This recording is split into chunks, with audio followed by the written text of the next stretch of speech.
Welcome into the Redbird Reboot. This is Blake and Marcos. Follow us here, of course, at Blake Murphy7 at Pancake Soul. We're here talking Arizona Cardinals. It's week 10. It's the promised week. Kyler Murray has been officially activated from the PUP list to be playing this week.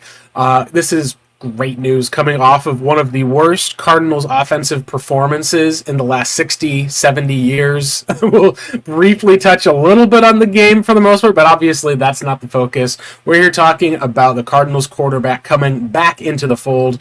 Marcos, how are you feeling at least with this moment of Kyler Murray finally joining this Cardinals team? And the reaction for a lot of fans, honestly, has just been curiosity and excitement from everything that I can tell. Well, it's just what we've been waiting for, because this is the start of.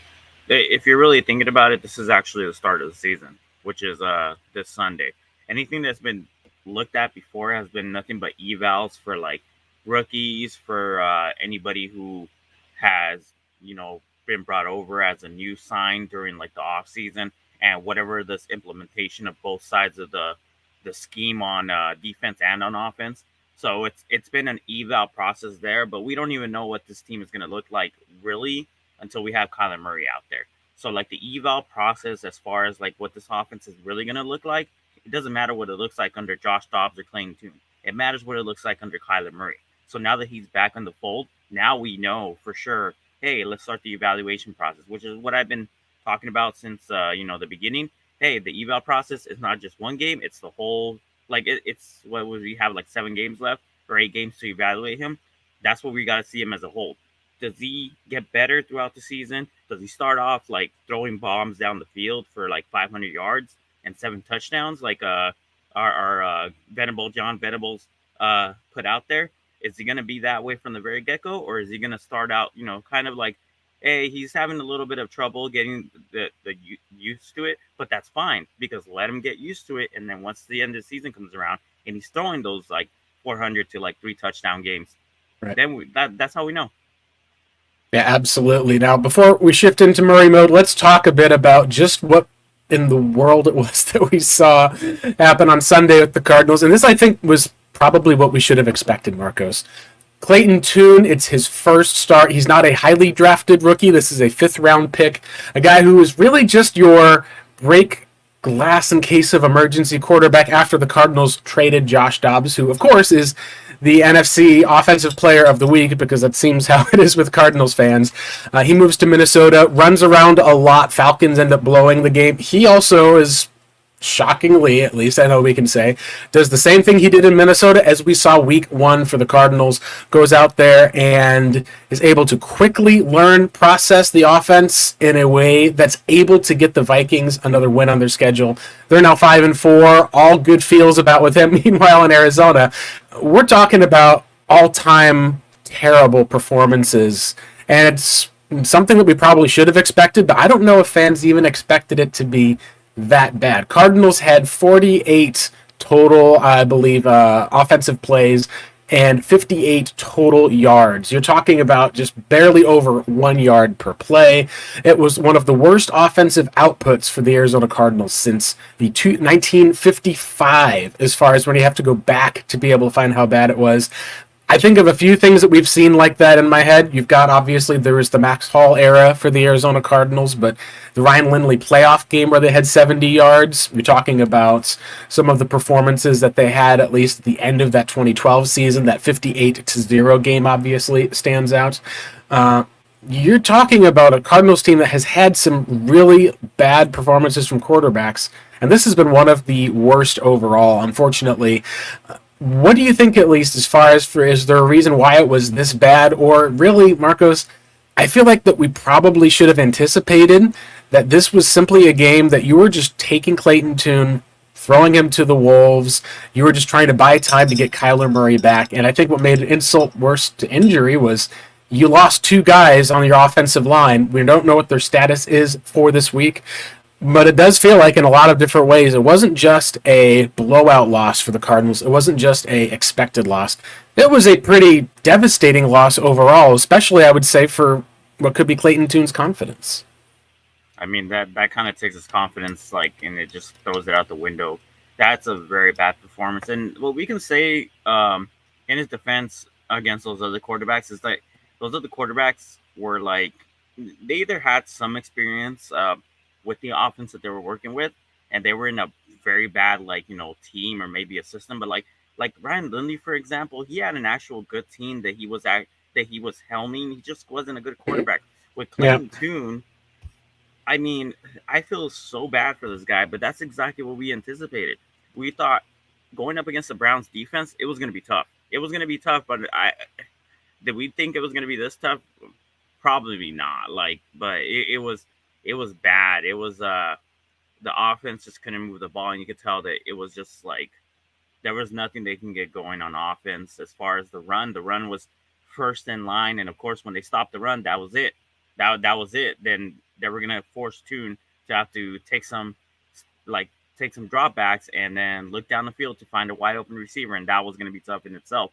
So it was one of the most unwatchable games, and I will admit I only watched this game once. I haven't watched the All-22 for it at all because, to be honest with you, there's not much to Yeah. watch when it's there. It's just a Painful. really good defense beating up on a rookie quarterback on his first start in the pros, and we can't evaluate that. That's just the truth.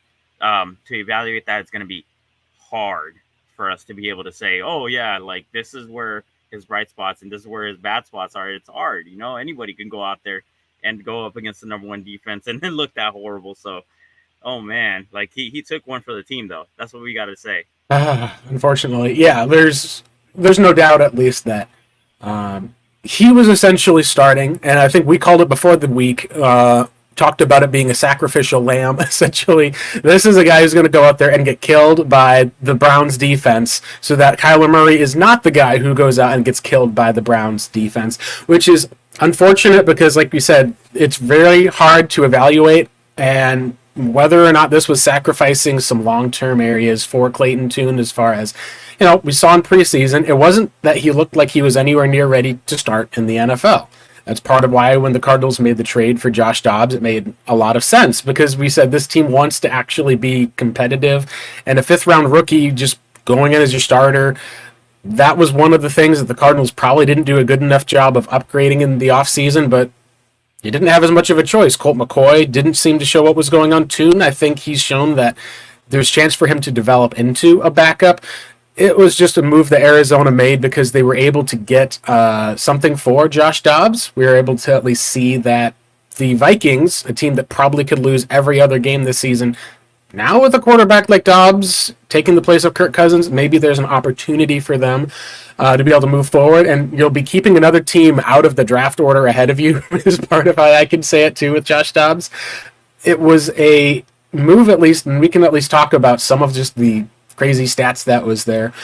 Clayton Tune, it was an average of 1.1 yards per completion, essentially, where it's one of the all-time lows that they had for Week 9.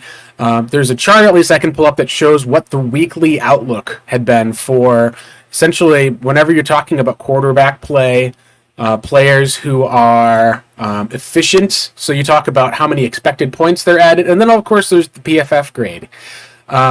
This is what we're going to take a look at here. I'll share my screen so you'll be able to see. This is a screenshot. It just shows the kind of trajectory line of all the quarterbacks in the league. We're able to see at least that, throughout the entire season, you've got Josh Allen, Tua, Patrick Mahomes, Brock Purdy. Those are some of the best quarterbacks. They've had the best performances. Let's take a look at just this last week. There's a shot of with Clayton Tune. He is at the very bottom of the list, at least with the lowest overall grade. His EPA, essentially points that he added, was in the negatives. So essentially when he was throwing the ball or running the ball, he was taking points off of the board for the Arizona Cardinals. And right above him is Bryce Young, who threw 3 interceptions this past week. 2 of them, I believe, were pick sixes. So as far as wrapping our heads around this is just one of those cases where, like you said, you almost burn the tape. You don't even look at the All-22. I don't know if the Cardinals' game plan was to actually go out and have a game plan that was, not to say throwing the game away, but you would see a lot of run, pass, a lot of trying to establish the run. They didn't have a capable running back to be able to actually do that. And it felt like the Browns they were just beating Arizona at every opportunity. You were seeing attempted screen passes, attempted handoffs. They were trying to do the best that they could to protect Clayton Tune, kind of like trying to keep training wheels on the offense. Like, we don't want to see you just get, destroyed every other play.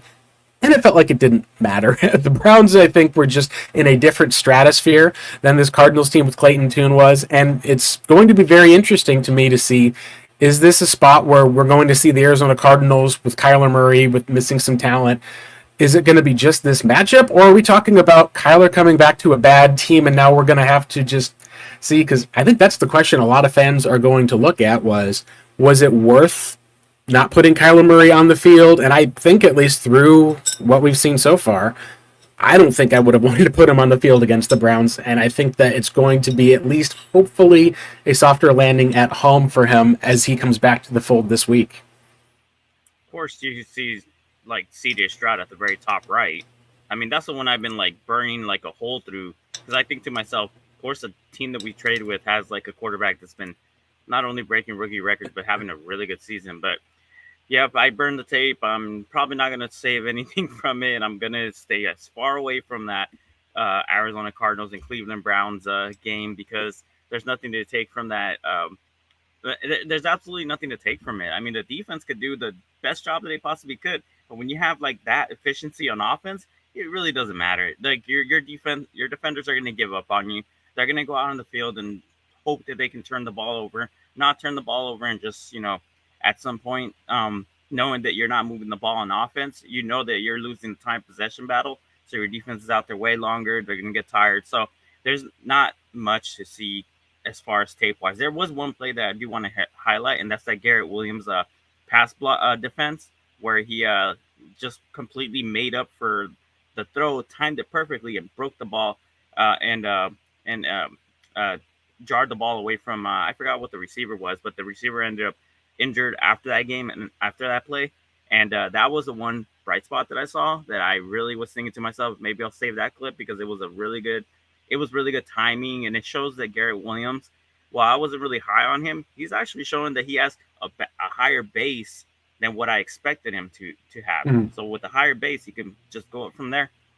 Yeah, he made a fantastic play on Sunday. He so far looked like, if we're going to be honest, he's not been asked to do as much as a Marco Wilson, as much as Keitrell Clark or Antonio Hamilton, but he has been very efficient overall, and he looks like if he's able to continue progressing, as far as talking about who's a player who's more of a cornerstone piece for the Arizona Cardinals versus a kind of what you would call more of a core piece. So the cornerstone is like, that's your Buda Baker, like your team leader, your captain, your Pro Bowler, the guy when you need a play, he's going to make that play.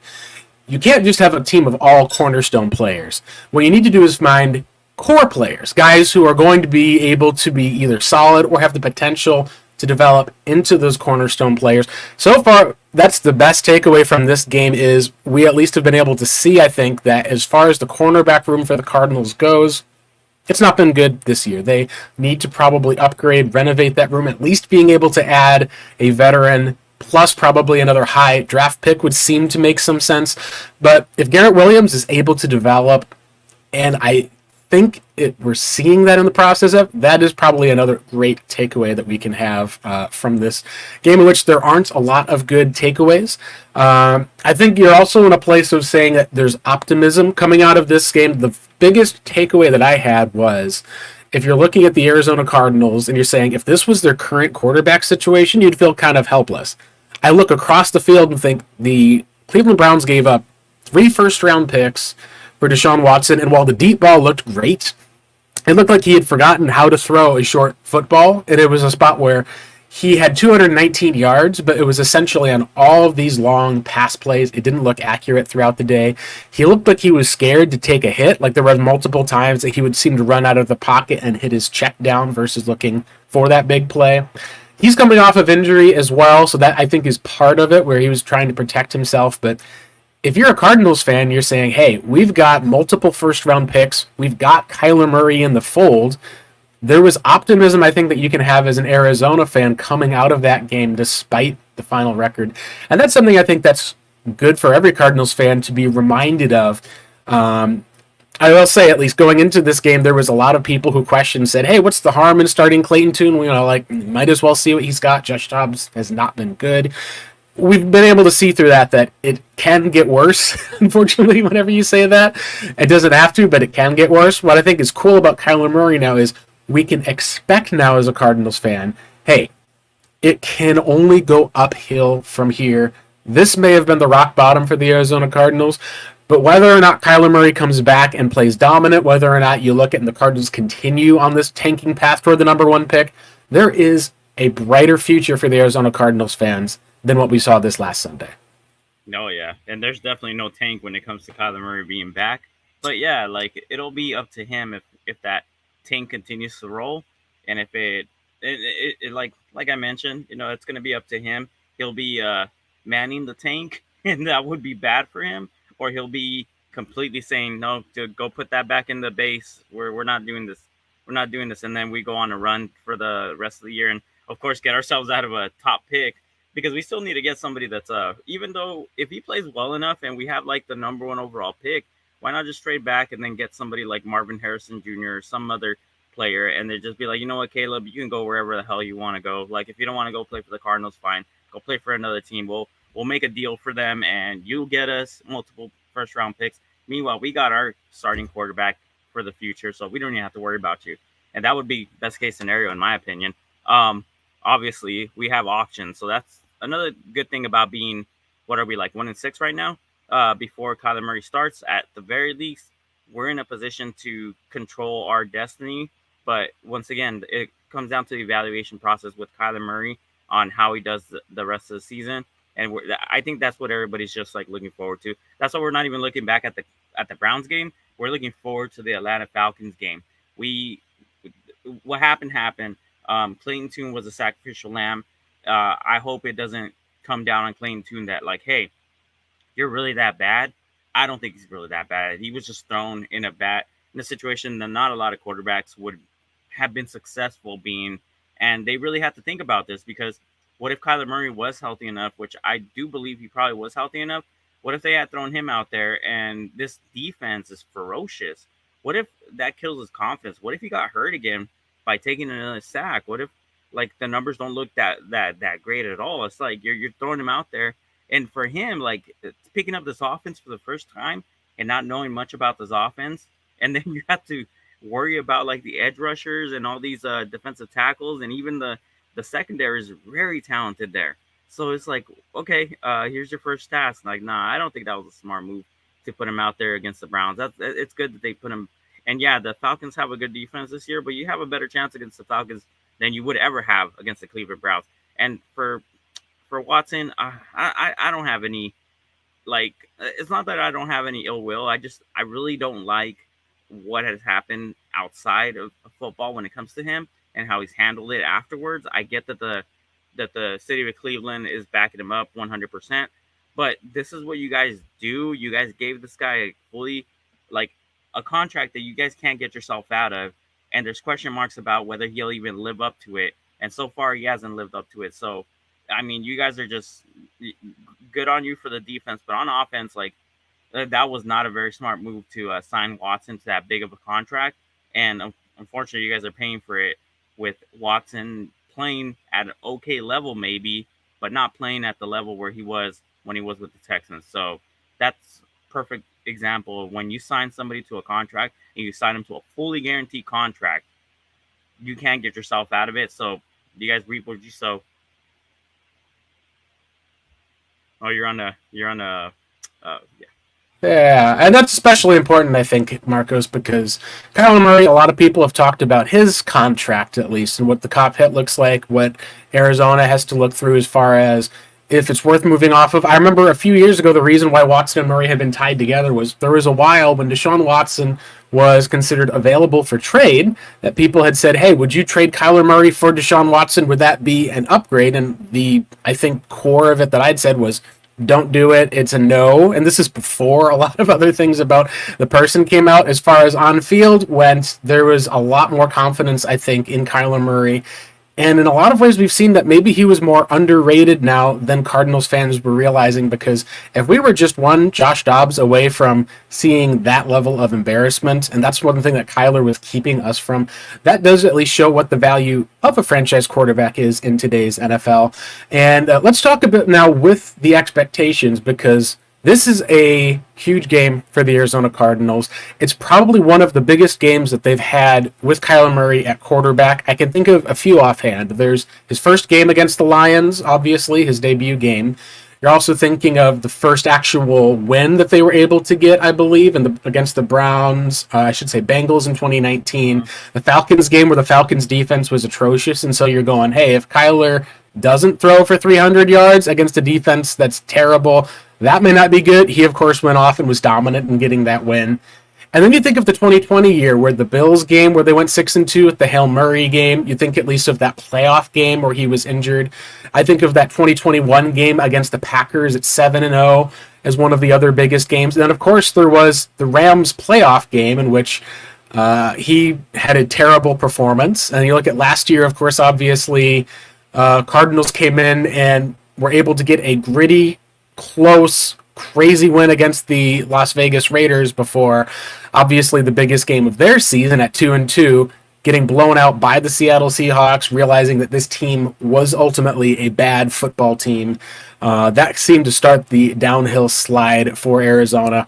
And, of course, the last game that we did get to see for Kyler Murray, a game against the New England Patriots where he did tear his ACL. This is probably, as far as it goes for Kyler's career, it's got to be up there in the top 5, if not the top 3 of important games, because you've put so much into this game. You've got James Conner coming off of injury. You've got offensive linemen now who are hurting, essentially. That means it's going to be going in with a weakness. You're going to be getting back, most likely, Michael Wilson, at least, so you will at least have a decent complement of receivers. And you decided to say, we're not going to play Kyler against the Browns, but we are going to do a softer landing against a Falcons team that has gotten to 4-4 and looks to be a much easier defense, while not necessarily being an easy one. We'll get into some of that. This weight of this game is huge, and the question, I think, Marcos, is do you feel like that we should judge Kyler Murray, or are we going to judge him just based on the results of how he looks against this Falcons team? I think I don't know if it's going to matter too much about like this Falcons team.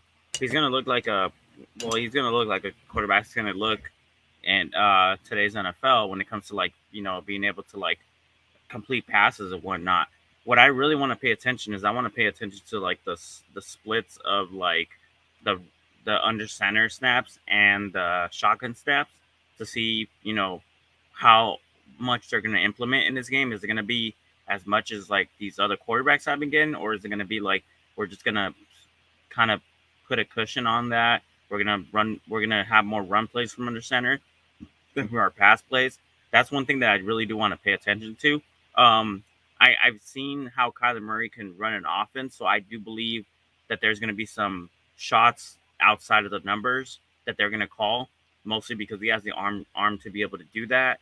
If he's going to be scrambling because of the fact that like 2 offensive linemen are going to be out, and they are going up against a team that has now that I know Calais Campbell's on that defensive line, but there's some other very good defensive linemen that's on that team, and I believe his name is Garrett. I'm not 100% sure. Yeah, Brady Jarrett, and he is a guy that normally I think you'd be threatened with, but I believe that he's actually injured right now, unless I am mistaken. He did have surgery successfully and is out for the season. He did tear his ACL, which is part of, again, Falcons unfortunately lose their best defender. That's one of the reasons why I do think that Arizona looked at this as a softer landing versus the likes of Myles Garrett and everyone else that was on the previous team. But you're right as far as that this is not necessarily it's not like this is a bad defense. The Falcons have playmakers on their team.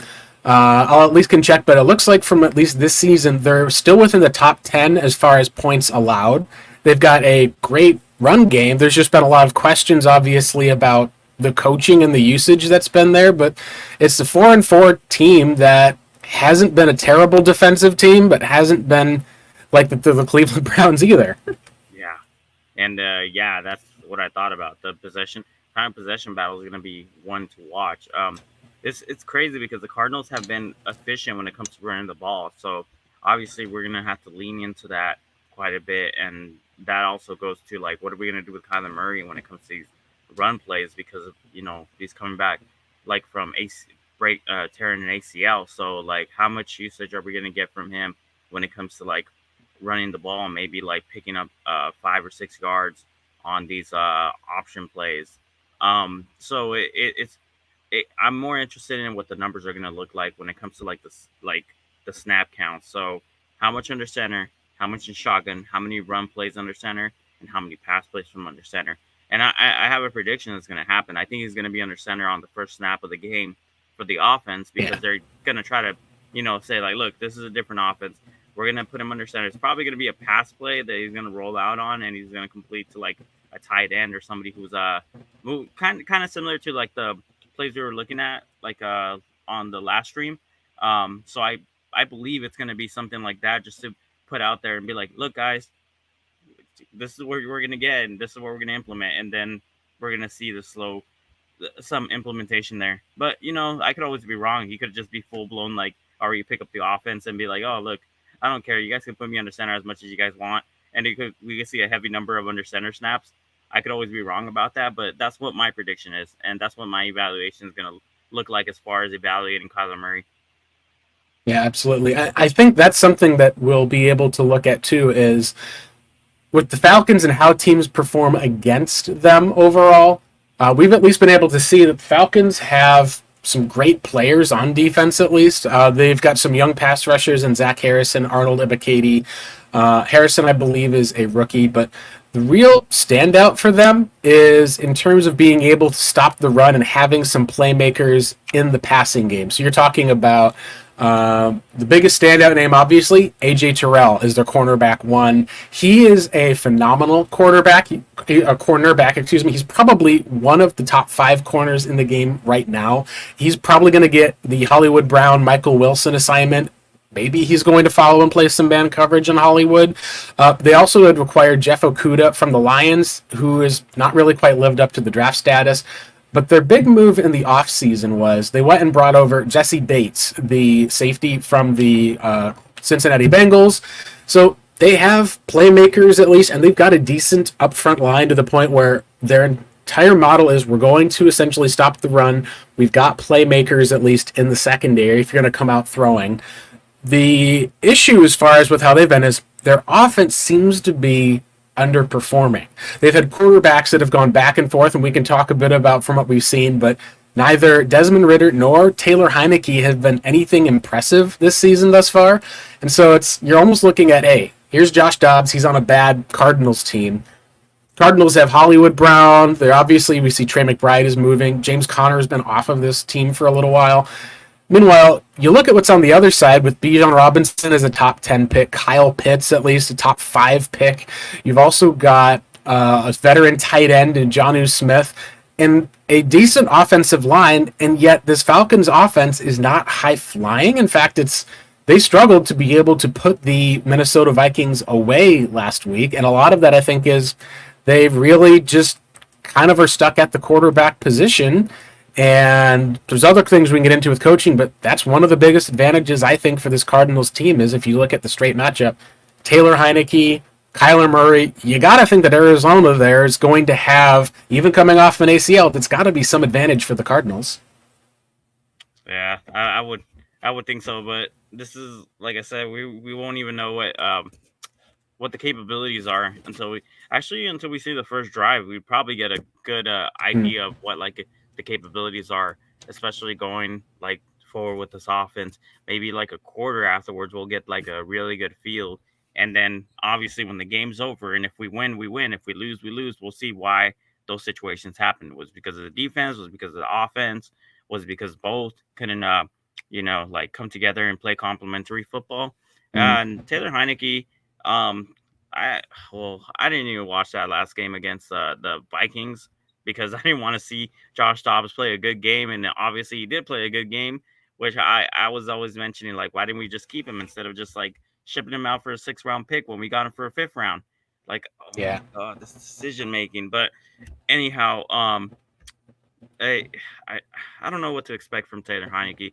What they called him, what the Fitzpatrick of the New Age Fitzpatrick, where He he was, yeah. He was just like that for the, I believe, the Washington Commanders, where he came in essentially for the Carson Wentz era and looked pretty decent. They decided to kind of move forward with him, and things didn't end up going according to plan. So he moved to Atlanta in this offseason, and it's been fascinating to look at just how there's not necessarily been one huge playmaker. It's been more of here's whoever their quarterback is, and then the guys around them are the ones that are making the plays. And yet it's been unpredictable each week for the most part. The Falcons, after the Jaron Hall got hurt for Minnesota, should have probably ran away with that game.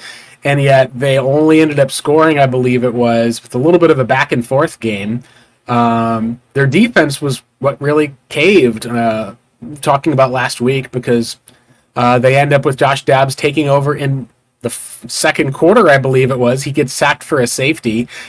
And the Falcons at least are able to put up points on the board back and forth, but they just were not able to make a play on defense to stop Joshua Dobbs.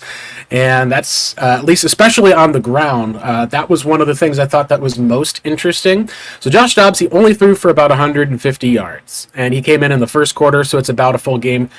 But he ran the ball 7 times for 66 yards, including that highlight play, in which is, I believe, 3rd and 2 or 4th down. He essentially runs backwards about 20 yards, turns the corner, picks up the first down right within, I think it was the 10-yard line. I think if the Cardinals are going to look at something to take advantage of in this Vikings defense, it may actually be Kyler Murray's legs on the ground being able to neutralize some of what we've seen with Atlanta's defense. Yeah, and it's gonna come down to comfort when it comes to like whether he can make the cuts that he has. So as far as like maybe running a straight line, he shouldn't have any problems. But like those cuts are he's gonna have to trust, like he's gonna have to trust that that knee can handle that type of pressure. Of course, we as normal people, when we try to make cuts and stuff, it's not as much as like an athlete doing that, because an athlete puts a lot of pounds of pressure on each knee, which is why we have so many injuries. So for him, it's going to come down to him as well, like whether he can trust that knee will hold up, and he doesn't want to feel that pain. Like that's the one big fear, is like he felt the pain once before, and it just happened on a scramble. What happens if it happens again? That's going to be in his mind. Am I going to cut that way on this knee? Am I going to put that pressure on it? So maybe going forward, they are going to probably run more straightforward, like QB options, and have him slide as soon as he sees another jersey flash. But I don't see him making any cuts and scrambling and stuff. So, and if he does, then good for him. But we also know, because we kind of saw what happened, like we want him to be careful with that too, because if he goes down again, then yeah, it's pretty much over. You're on mute. And that's one of the areas that I do believe. This is a game in which the Cardinals, I believe, currently, as far as the point spread, I believe they're slight favorites. The line has kept moving after the news that James Conner at least came up. The thing that's most interesting about this is Arizona's at home. They started and opened up as underdogs. And this is one of those weird spots where the Cardinals probably shouldn't be favored in this game if you take a look at everything on paper. Like right now, I think it looks like at Fox Sports, the Falcons are still a 1.5 favorites. They're still the favorites there. There are some sites that do have the Arizona Cardinals as 1-point favorites. It's very much down the middle as far as which team will walk away. And it probably shouldn't be like that. Right now, as far as when it comes to defensive rankings, the Cardinals are the 31st ranked defense as far as total yards in the National Football League. They have been giving up about, I think it's as far as with points per game or with everything else with defense, than a lot of metrics. They have been at the bottom, if not the bottom 5. They're giving up about 27 points a game or so. When it comes to rushing yards per game, they're giving up about 130 rushing yards. You want to look at average? Your average is probably giving up somewhere about 100 or so. And their secondary, of course, has been one of the weaker ones in the NFL. The only reason why it hasn't been the weakest is because They have had teams that have been able to run on them. Think to the Los Angeles Rams game, where the Rams came out in the second half and just ran the ball up the middle on them. The Falcons, on the other hand, have been a decent defense in defending the pass, and then a decent defense as far as defending the run, too. So then the question is, why is it that they're so close? And I think the answer to that is for twofold. One of them, obviously, is the Kyler Murray reason. Kyler Murray being a part of that game, I think, is one of the biggest edges that the Cardinals are going to have, because the Falcons do not have that on the other side. The Falcons do have an efficient offense. They have about 200 or so passing yards a game. It's not anything that's good for the most part. It's a bottom 10 passing offense. They don't have a good quarterback play. But when it comes to running the football, they at least have been pretty much, I think it was, let me see where they were at too. I want to count exactly where it was for rushing and passing yards here. So the middle of the pack in there, but as far as for running the football, they are at 124 yards a game, which is just below the Arizona Cardinals at 127. So when you're talking about a similar type of offense, it's run first, doesn't get a lot of passing yards. These two offenses have been very similar thus far. Now, that is essentially something that will go away on Sunday, because you're taking Josh Dobbs off of the roster, putting Kyler Murray on, and you're also putting on another guy who I think could be the X factor, and that's James Conner. He was one of the most efficient running backs entering this year, where he was able to get a high yards per carry. He also had broken several long rushing plays. We're talking about like runs of 20 yards or more. He's been off of the field for the Cardinals. I think that him coming back will be something that, if you're talking about an equalizer or giving the Cardinals an edge as far as for why you would pick them, I think that it's a combination of Kyler Murray and James Conner, even more than maybe just the one. Because if you have to watch for Kyler as a run threat and James Conner as a rushing threat, that's going to be difficult for any defense. Even the one in the Atlanta Falcons, who's been pretty good, will be able to have to guard. Oh yeah, definitely. They are very similar. When you brought up that point, and I do agree with you when it comes to like they're very like, the Cardinals have been very efficient running, and having James Conner back is just huge when it comes to like putting those numbers back up there, because I said this last year, he looks like a natural under center. So when they started going under center with a bunch of those formations last year towards the end of the season, like James Conner knows how to read out from the outside in, and he has this underrated ability to be able to cut. He doesn't have like a best cut out there. He doesn't have like the lower his entire body and to just cut in. He has this kind of weird way of just being able to like, because he runs very high, so he has like a high stance, but somehow that's kind of deceiving, because he can still somehow cut and make people miss at the size that he's at. So it's weird. Whenever I look at it on film, I'm like, that's so unnatural. So that catches defenders off guard, thinking that, well, for one, they can't bring him down sometimes. If they tackle him way too high, he just kind of bounces off of him. But they try to go low on him, and he has that little bit of like a shimmy that he uses. He's able to make a miss. So it's very good to have him back, because like Kyler Murray is going to have to lean on him to be able to like take on this rushing attack, especially if that's how we're gonna obviously try to hand the ball off more often from under center. If that's the case, then you're gonna have to do that, and you're doing it with a natural runner who's used to having under center type formations or I formations to work with. So that's gonna be great. And maybe, like I said, that'll lead into a pass from under center. I really hope so, because that's where we're all trying to evaluate for him. But it is great that we're having James Conner back as well. And plus, he's just a natural leader. He takes it on. Yeah, and that's something that this team has been missing him for the past 4 weeks. Amari DiMercado did fine as far as being able to fill that starting role, but he's not a difference maker as far as like how Conner is on the field. Now, speaking of difference makers, the Falcons have players that are a lot of them. So one of the difference makers that we expected this year was Bijan Robinson. Now, Bijan Robinson has surprisingly not been used how we thought that the Falcons were going to use him. You look at, they had Tyler Algier, who was actually a fantasy stud last year. He's gotten a lot of goal line carries. He was, I think, a 6th-round pick out of BYU as a rookie last year. And they drafted top 10 running back, and you're like, okay, this is great. Like, this is going to be kind of a three-pronged rushing attack, considering they also have Cordero Patterson, this type of wide receiver kick return hybrid. You're thinking they're going to run the ball. They're then going to then get the ball downfield to their playmakers in Drake London, a 6'5", top 10 draft pick that they had at receiver, and of course, obviously, Kyle Pitts, the freak who essentially is just a wide receiver at the tight end position. The Falcons have been able to move the ball, but they have not scored.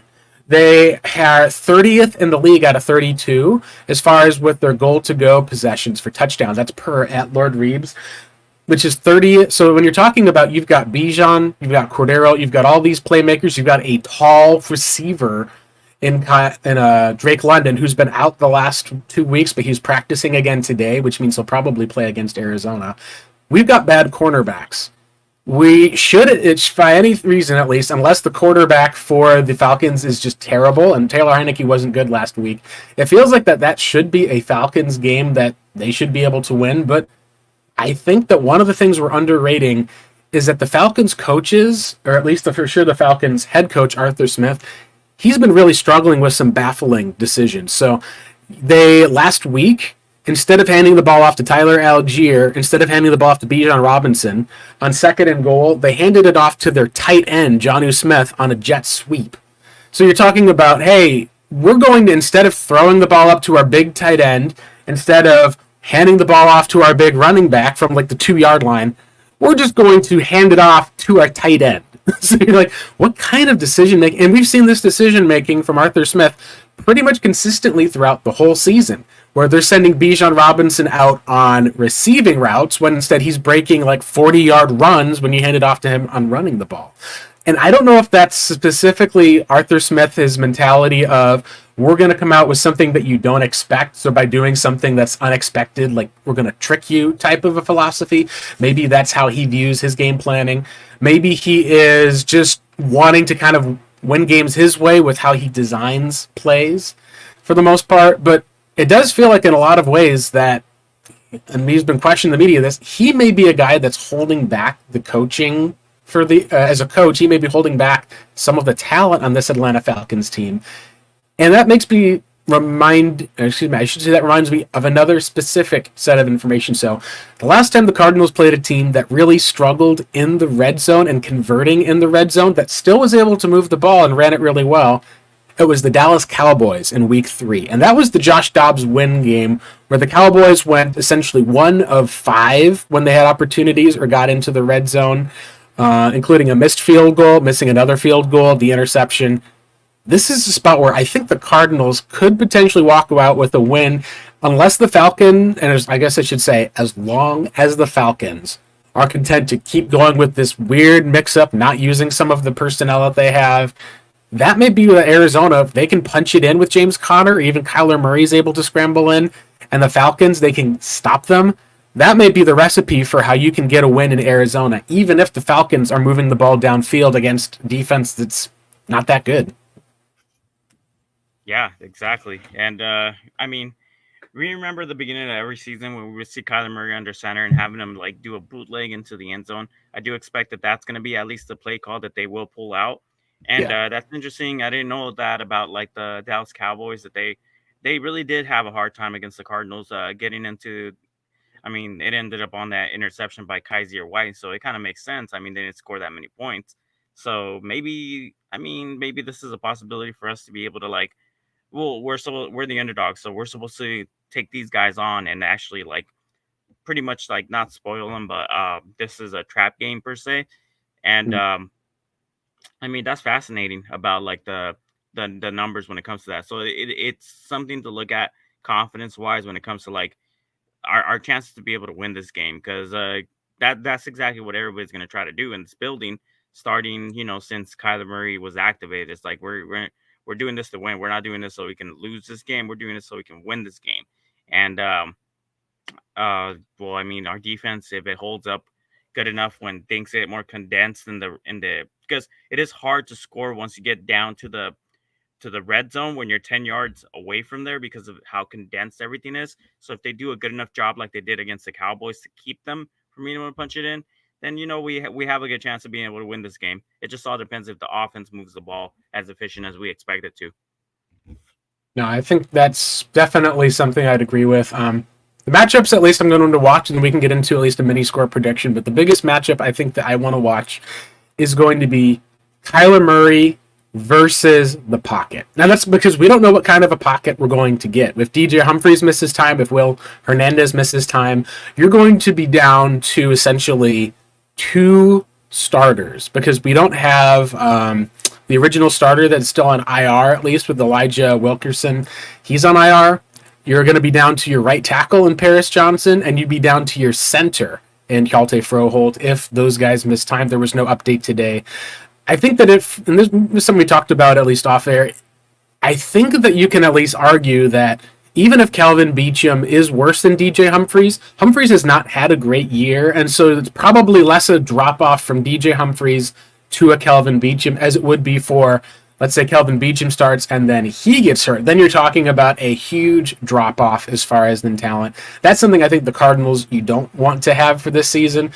But when it comes to the rest of the offensive line and how the pocket is going to be made, we know how the Falcons are going to try to attack this Arizona Cardinals team. They're going to want to try to stop James Conner on the run. Arizona's going to have to find ways to free him.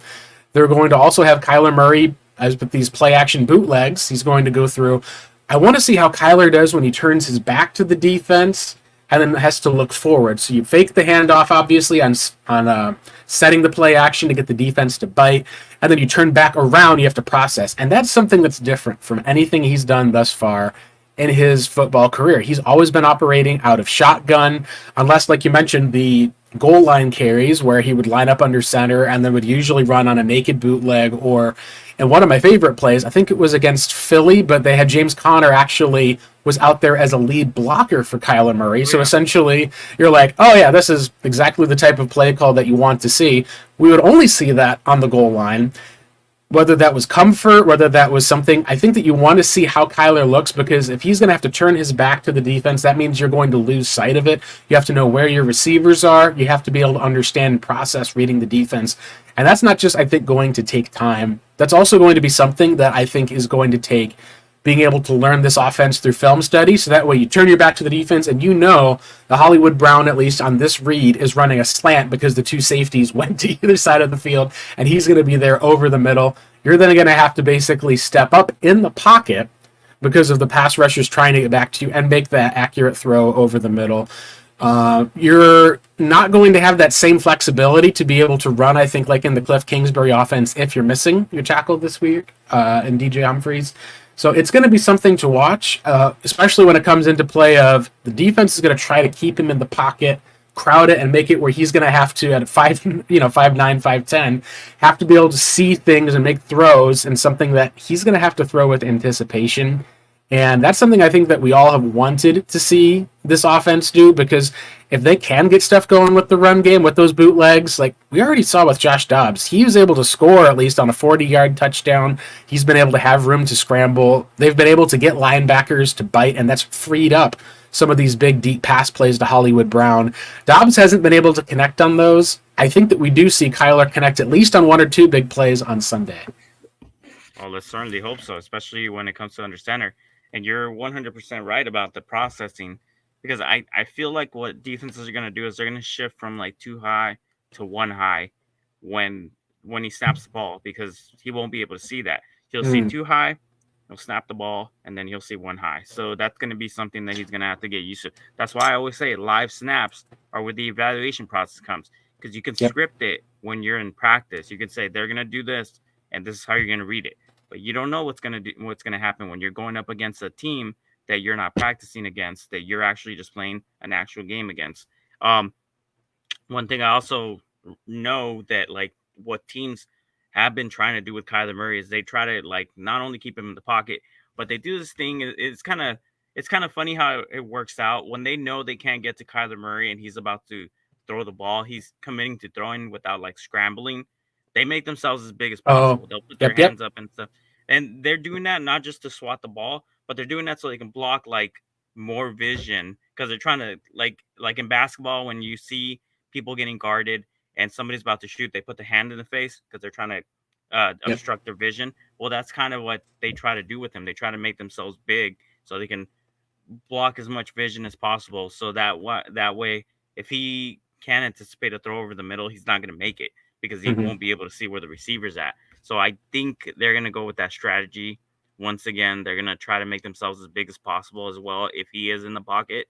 So I do hope that there's a bunch of there's more rollouts so that he can have a clear vision, and obviously when he moves out of the pocket, he has that vision to be able to see all his receivers and be able to target them. So I hope they do try to work with that with him, because I think he'd be really good at being able to be able to throw on the run and stuff and have these rollouts and whatnot. Mhm. I think I totally agree. We've seen that, and especially it was present last year where the Cardinals, Kyler did not have the deep ball accuracy. I think it's something we'll want to look for, obviously. But when he didn't have the deep ball accuracy and he was dealing with a hamstring injury, like you said, teams would essentially just try to play to keep him in the pocket. And we saw him having to essentially maybe not force throws, but he had to adjust the way that he was throwing in order to not get the passes batted down. And as a result, we saw his completion percentage dip quite a bit. I think that by being able to get him more on the move, moving the pocket, rolling some of the bootlegs, things we've seen with Josh Dobbs, I think that's some way that you'll be able to help isolate some of that, which is something to look forward to. But let's wrap up and talk with expectations and then maybe even a score prediction, because the biggest question is, should we expect the Cardinals to win the game? Are we going to judge Kyler Murray based on a win or a loss? Alex Clancy, who does the Locked on Cardinals podcast, had a take on this, and he said that he believes that the Cardinals are more likely not going to care as much about wins and losses even this season, so much as it come to how does Kyler Murray look on the field and how does Kyler Murray's stats look to prove that he is going to be back. And I think that's the question of, at least, if would you rather get Kyler, he throws for 100 yards, runs for 20 yards on Sunday and gets a win, or he goes like 24 of 30 for 250 yards, throws 2 touchdowns, doesn't throw a pick, and they lose. I think that I kind of agree with, if your Cardinals are going to be in a spot, you obviously want to win the game, but I think if Kyler Murray plays well and the Cardinals continue to lose games, at least you may know that you're not going to have a winning team this year, but we already knew that. You would instead, I think, know that Kyler Murray's back to whatever that normal should be, and I think that's the thing that we're going to judge him on. Yep, I agree with that as well. It doesn't really matter about the wins and losses at this point. Obviously, we want the wins, but if we don't get him, it's just about how he does. And it's about how he does throughout the rest of the season when he picks up this offense. If he does great right off the bat, that's great. If he doesn't look that good coming out, well, I mean, he was out for a whole season. That like the expectation shouldn't be like, hey, we need to expect for him to play well. No, we can hope that he plays well, and if he plays well, then that's great. But if he doesn't, if he looks rusty and he's missing throws, or he's just not able to pick up this offense right away, that's okay, because he just needs to be able to get those live snaps under his belt and get more comfort. That comfort isn't going to come just like that, especially if he's like if his vision's getting obstructed and he really doesn't want to go under center. That's the reason why he doesn't get put under center very often. So if they're not able to get this offense working with him under center, he has to do it over time to know when his people are going to get open over the middle. Now, the example comes up that Drew Brees also going to see over the offensive line, but he was an attacker of all parts of the field. Well, he did that because he anticipated windows, and his timing was great. He anticipated windows to be able to open. He knew when his receivers were going to come open. He could see between the gaps, like the flashes of his own jersey, knowing when, hey, if it flashes from the C gap to the B gap, and then he's going to be open on the A gap. So I'm going to throw it there. So that's going to take a lot of practice. So I'm not going to judge him harshly, like, at all. Like, Kyler Murray can have a bad game and it still won't matter to me, because I'll be telling myself, what were the snaps? What is this? What are the snap counts? And what are we going to build up from here? And if he looks good, then that's great. And I'll be happy. Awesome. Let's go into at least with some predictions then, at least with the score and with Kyler. So here's what I've got, at least as far as with a prediction for Kyler. I think that everything seems to be lined up. There's going to be emotion. The crowds, the players will be back there. I've got Kyler going 21 of 29, a higher completion percentage. I think he'll get a bit more easier throws, similar to what we've seen. I think he's more accurate than Josh Dobbs. I think that normally he will have about an average 240 passing yards a game and usually a little under 2 touchdowns. With one of those, usually would be a rushing touchdown because he would just run it in as far as Cliff Kingsbury's system. I do think he's going to end up getting sacked a couple of times. I think that there's going to be either times where he'll try to get away, but maybe won't have that escapability, or maybe he just takes a sack to get down. So I've got him getting sacked 3 times, and I've got him with 22 rushing yards. I don't think that he's going to have a big, long one that will break out. I think that he will be able to have at least a decent scramble or two, and maybe there'll be one of those read option plays where he's able to kind of catch him by surprise, but I don't think it's going to be a high rushing game for him just because he's coming off of an ACL. He's a guy that is still having to get used to a lot of how things are going to see on the field. But I think with the impact of James Conner, what I would at least predict for the Cardinals is I think it's going to be a final score of 21 to 23-21. I think Arizona is able to get it done at home. I think we could end up seeing Taylor Heineke get benched. And I have Cardinals driving down the field, whether it's for a touchdown or whether it's for a field goal with Kyler. Ball goes back to Atlanta, and I got Garrett Williams picking off a last pass to end the game, essentially sealing the win for Arizona, getting their second win of the season. Marcos, what would you have as far as for a Kyler prediction or a score prediction of how you think Sunday's going to go? Well, I think it's going to be like passing yards wise. I think he's going to. I believe they're going to use his legs a little bit more, and I think they're going to use them safely but consistently.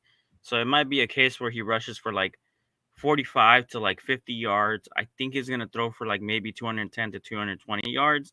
He'll have a touchdown in the air and he'll have a touchdown on the ground, because I think they are going to utilize that bootleg, since we haven't seen what he has been able to do because he's been out.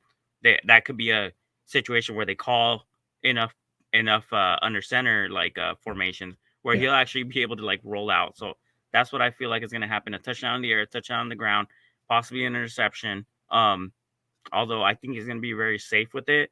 I do see him unfortunately getting sacked at least 3 times as well. So I agree with you with that. And I really hope it's not what I really hope he doesn't lose a fumble on a sack fumble, but I don't think he'll do that. I think he'll just hit the ground, so we wouldn't have to worry about him fumbling the ball away. And so a total yardage of between air yards and ground yards, about 260 yards, 270 yards. Yeah. 2 touchdowns, 1 in the air, 1 in the ground. They're gonna have James Conner punch 1 in, so it might be a possible of like 3 touchdowns to 4 touchdowns. So maybe the score will be somewhere like 24 to 21. Atlanta Falcons. Arizona Cardinals over Falcons. So that's what I feel like they can win this game. They have a good chance of doing so. And as far as the defense, I would hope that like Kyler Murray's best friend has to be the defense. He hasn't had a good defense since he's been an Arizona Cardinal. That's what people don't like realize about like the team that he's been on, is the defenses have not been the type of defenses that can like put their foot on the throat of the opponent, because a lot of times when they do have a lead, the defense gave it right back. So right, the Vance Joseph system was rough. The time when the defense didn't give it back and they're able to sack people, they were going 7-0. So, like you said, if the defense come out with a good game plan and it's able to limit some of the Falcons' weapons, I agree with you that that's I think what you want to see from this Cardinals team. Yeah, absolutely. And that was one thing about the Vance Joseph defense. They didn't have to face the threat of the run when the Cardinals got out to a good start. So that really, the offense really helped them out on that aspect. So the defense is going to be Kyler Murray's best friend, because one of the things that he can get really frustrated about is if the defense just doesn't get off the field and they keep allowing scores. That would frustrate any quarterback. So the defense will have to step up for Kyler Murray. They'll have to do this for him, because it'll just make his life a lot easier if he doesn't have to go out there knowing he has to drive 90 yards down the field. They can run every play in the playbook if they do their job. And if they do their job, then there's going to be a good outcome. Regardless or not, you really do have to have a good defense to win games in the NFL. Right, absolutely. That's going to wrap it up, at least for us here with the Redbird reboot. Marcos, if you want to shout out at least where our viewers and those listening, at least in the podcast, can find our content. I'm catching up, at least I know, on a couple of the past shows, making sure that those are edited and published properly. If you guys want to at least be able to subscribe to those on Apple Podcasts, on Spotify, obviously, that should be available anywhere you can find podcasts, and at revengeofthebirds.com as well. All right, you guys can find me on X. It's at Pancake Soul. What you see on my handle right here, that's exactly how you look me up. And go ahead and get into an argument with me if you want to. That's what everybody goes to Twitter for, basically. But go ahead and give me a follow. And if you guys want to watch some of my read some of my articles, I have some articles on AZ Sports Underground. Like I've mentioned in the last podcast, I have breakdowns on some defensive schemes. So going forth with my next article is going to be mostly covering about like the offensive line rankings and offensive lineman rankings and kind of like an index to look forward to. I've been working on this for 6 months now. So yeah, it's a pretty big one. Great stuff, at least. And because you can always follow me at Blake Murphy7 for the most part. Make sure you follow the show at Redbird Reboot. Hey, that's been an hour for us for the most part. Thank you guys for tuning in. It's time for us to log off. Until next time, with Kyler Murray coming back onto the field. Take care, folks.